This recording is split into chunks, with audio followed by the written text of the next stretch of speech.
ఈరోజు నేను మీకు దోసకాయ ఎలా పెట్టాలో కొలతలతో సహా చూపిస్తాను. నేను మీకు చెప్పాను కదా ఆంధ్రా నుంచి దోసకాయలు తెచ్చానని. ఒక పెద్ద దోసకాయ తీసుకున్నాను. ఇది మనం ముక్కలు చేసుకుందాం. ఇప్పుడు దోసకాయ ముక్కలు కోసేసుకున్నానండి. చూడండి, నేనైతే ఇలా చిన్న సైజు ముక్కలు తరుక్కున్నాను. మీకు ఇంకొంచెం పెద్ద ముక్కలు కావాలనుకుంటే ఇంకొంచెం పెద్ద ముక్కలు తరుక్కోవచ్చు.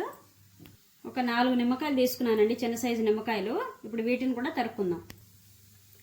నేను ఇక్కడ పావు గ్లాస్ తోటి చక్కగాను పొళ్ళు వేసుకుంటానండి. ఆవ పొడి, కారపొడి, ఉప్పు వేసుకుందాం, కొలుచుకుందాం. ఇప్పుడు గ్లాస్ ఆవ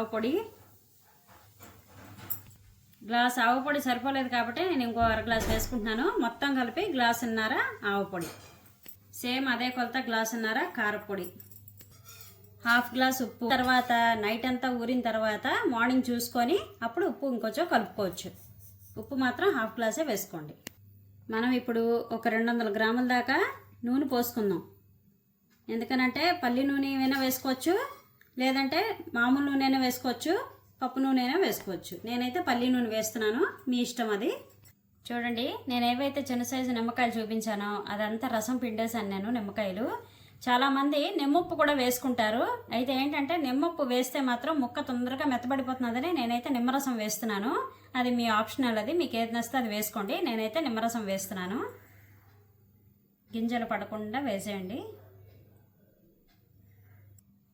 ఇప్పుడు మనం ఆవకాయని శుభ్రంగా కలిపేసుకుందాం. చూసారు కదా, చక్కగా కలిపేశానండి.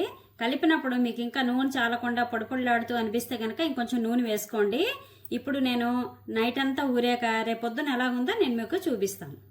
నైట్ అంతా ఊరి దోసకాయ చక్కగా చాలా బాగా వచ్చిందండి. టేస్ట్ కూడా బాగుంది. ఉప్పు పులుపు కూడా సరిపోయింది. ఉప్పు ఒక్క పిసరు తక్కువైందని నేను ఇంకొంచెం ఉప్పు వేసాను అనమాట. చాలా బాగుంది టేస్ట్ అయితే. నేనైతే ఈ విధంగా కలుపుతాను.